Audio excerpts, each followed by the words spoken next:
Be informed. Be alert. The information you need to know about COVID-19 vaccine.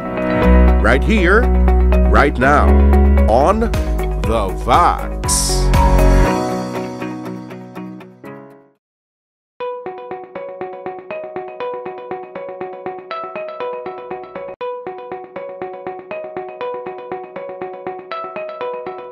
Sa subong kung pamangkuton mo, ano gid man bala mag-manage sa mga viral nga sakit? How?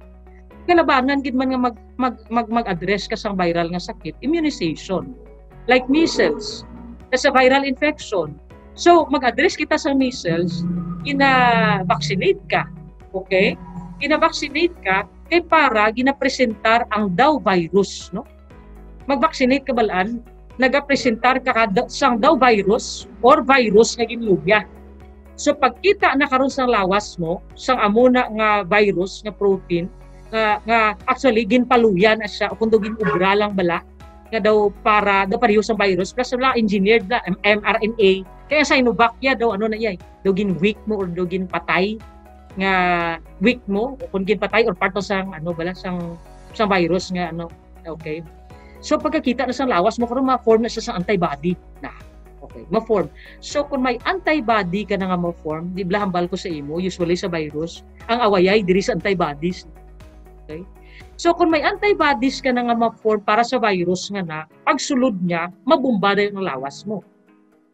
Okay? Pero kung wala ka pa yan na vaccinate, pagsulod sa virus, ginakilala mo pa siya, gadasig niya ang multiplication sa virus, grabe niya na ang panghalit niya, amo palang kaimo yan mag-produce ng immunity mo, ay kung tigulang ka na, may iban ka pa nga sakit, kundi mabudlay na gid ang kabuhi mo. So, that is why vaccination? Because that's the thing that we can offer now. That's the thing that we can address this. Amo ni inug away to the moment, for the moment. Kaya wala kita sang bulungang kapatay sa virus nga na. So ang ginaubrata lang is ginapuligan ta ang lawas ta nga magnami ang immune system ta para kung tumupa ng virus may nag-away ta. Kaya ang pamangkot ko abis sa hindi magpabaksinite anong i-offer ta bay? Kung hindi ka mo magpabaksinite anong i-offer ta bay? Kung hindi ka mo pabaksinite tulukon ta lang nga gakamatay, especially ang mga tigulang naton nga mga palangga.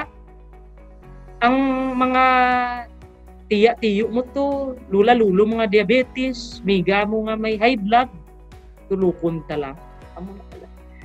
So, that is why I encourage the vaccine because una-una, that's how we address ang mga viral illnesses.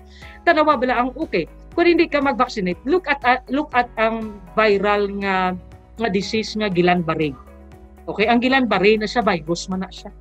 Nga ang magtapa ng virus sa lawas mo gina-paralyze sanay sa dalom pasaka. Okay?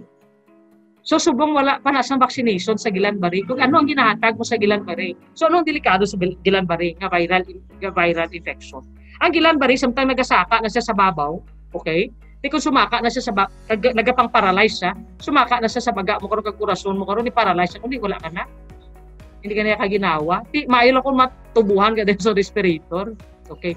So what do we do kung ihambalon mo nga di man tanan nga viral illness ginabaksinate mo? Pero ano ang ginaway mo sa viral nga infection nga Guillain-Barré? Antibody gyapon. O ti paano ka makakuha sa antibody? Gusto mo gid infection? O kung gusto mo nga makaubra ka, ti kung infection, maka-antibody ka gid man ti pero ang question sino ma-survive mo? Hindi. Mo na bala. Pero kung makaubra ka sang antibody by not being infected, that's a much safer one. Isusubukan mo na siyang vaccine ang makuhaan.